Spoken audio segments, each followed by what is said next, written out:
বন্ধুরা, আজ আমি তোমাদের সঙ্গে এমন একটা কথা বলতে চাই যা হয়তো তোমার জীবনটাই বদলে দিতে পারে। আর তা হলো সফলতা আসলে কিভাবে পাওয়া যায়।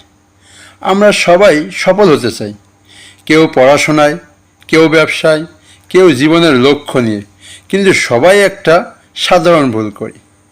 আমরা ফল চাই কিন্তু পরিশ্রমের ভয় পাই।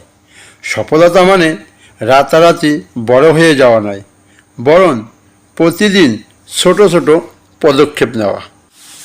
যেমন সকালে একটু আগে ওঠা, নিজেকে একটু বেশি বিশ্বাস করা, আর হবে না শব্দটা থেকে দূরে থাকা। সফল মানুষ আর ব্যর্থ মানুষের মধ্যে পার্থক্য শুধু একটাই, সফল মানুষ হাল ছাড়ে না, সে পড়ে যায় আবার উঠে দাঁড়ায়, হাসে আবার লড়ে যায়, কারণ সে জানে আজ নয় তো কাল পরিশ্রমের ফল সে পাবেই।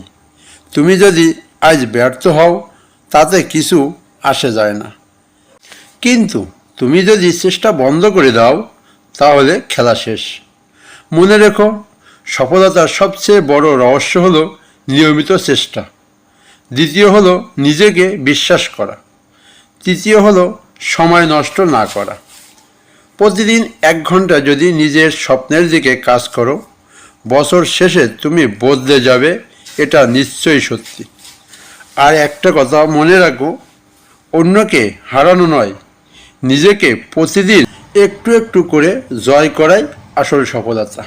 কতবার ব্যর্থ হয়েছো সেটা নয়, কতবার উঠে দাঁড়িয়েছো সেটাই তোমার পরিচয় হবে।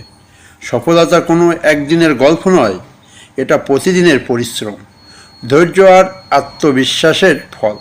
তুমি যদি সত্যিই মন থেকে চাও তাহলে একদিন আমিই বলবো, এই যে মানুষটা একদিন স্বপ্ন দেখেছিল আজ সে সফল।